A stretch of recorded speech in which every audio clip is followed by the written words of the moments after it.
Hi, I'm Dorothy. Welcome to a series called Grow Your Own Food and Cook Your Own Food at Home. It's a series to try to help you become just a little more self-sufficient. We're not talking homesteading and making, sewing your own clothes and making everything from scratch. Just a little more self-sufficient. Today, we're going to talk about how to grow strawberries in a planter.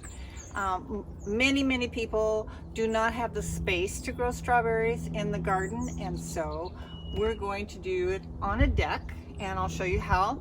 The same principles will apply if you are going to plant strawberries in the garden. Okay, so first off, we're starting with the strawberries. There are a few requirements for success. Strawberries are not extremely easy to grow, but they're not extremely difficult either. I'm starting with what's called bare root plants, and this is what they look like. These are the roots, and they are bare, hence bare root plants.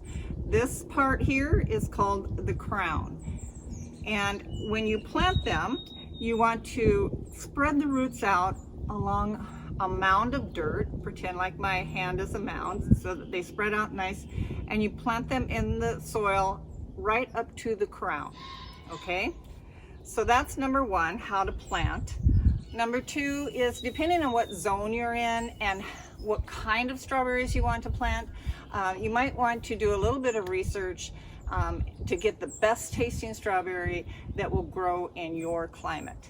Now, I'm planting varieties called Jewel and Sparkle. I'm in zone 4, and these are what's called June-bearing plants, which means I'm going to plant them today, which is spring, but I won't get really very much fruit, if any, until the following spring. They will bud out in the fall and bloom the following spring.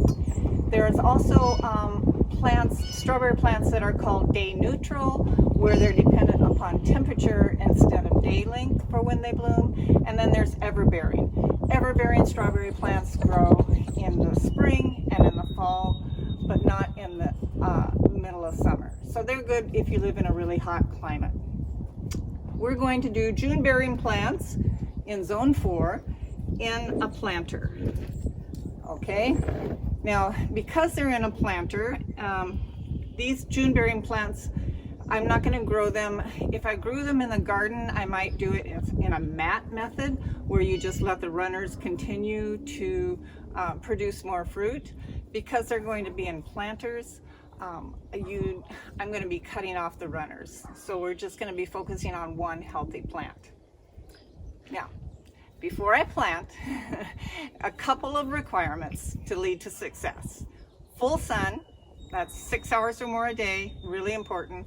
Well-drained soils, so lots of compost, and if you have clay soil, put in a whole lot of compost. If you're doing it in planters, I'm using just a potting soil and a little bit of peat. The peat is because the planters, you don't want the planters to get too heavy, and the peat will help with balance out the pH of the potting soil.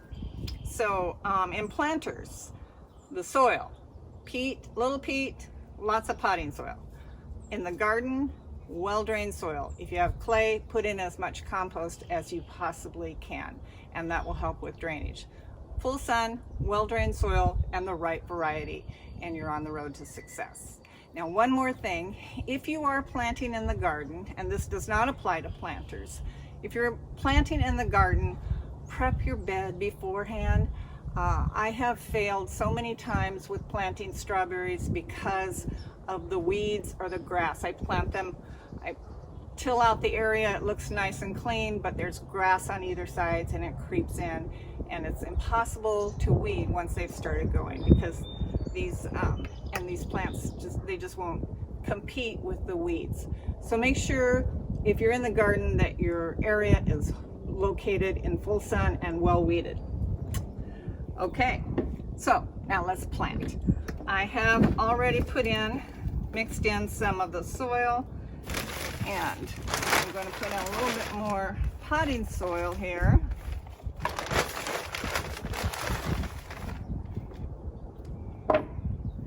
Oh, one other thing, you'll notice that these bare roots are in water. You want to put the roots in water for about an hour at least before you plant. Get them, that will prep them.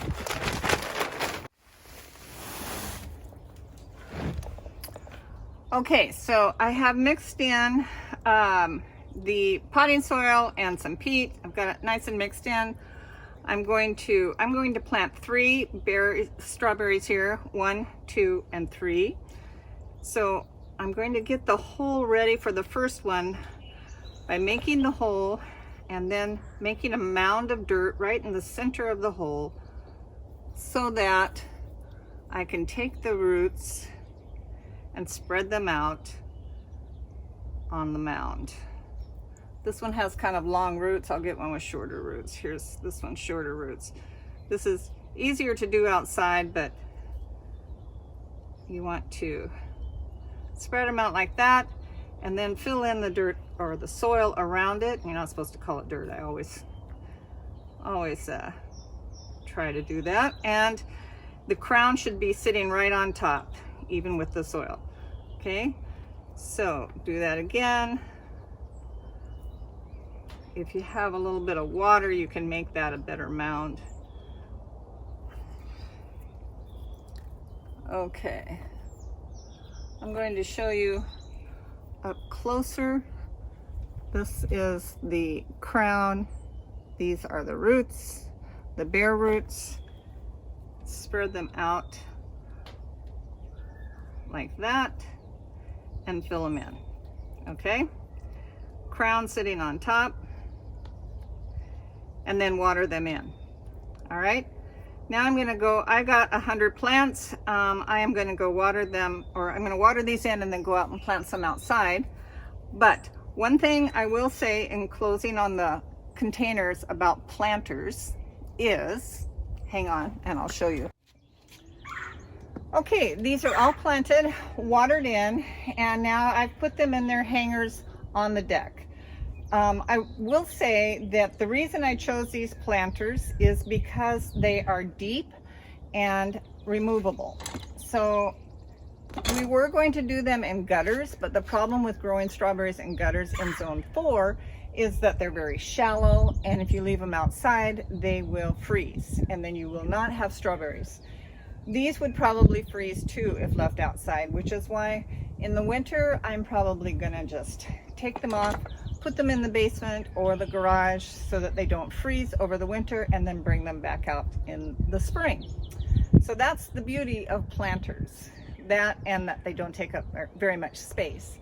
Now, I will say that you can also, one strawberry plant that is really nice to plant in planters or hanging baskets is a little tiny strawberry called the alpine strawberry. And you might see this in some of the garden stores or the farmer's market. Those you can buy as plants and just plant them, and they will flow over the basket, and they'll be really nice. You won't get a huge crop, but they're very sweet and they're very good.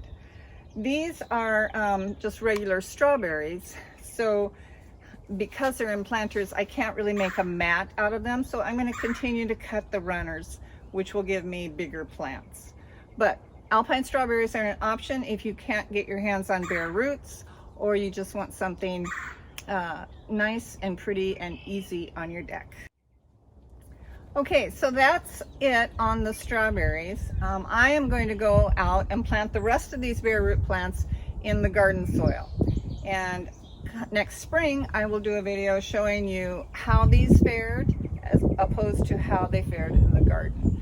There is nothing better than homegrown strawberries. It's so hard to find good ones in the store. Same with tomatoes. Tomatoes and strawberries, if you can plant your own, even if it's just a handful, you'll be really happy.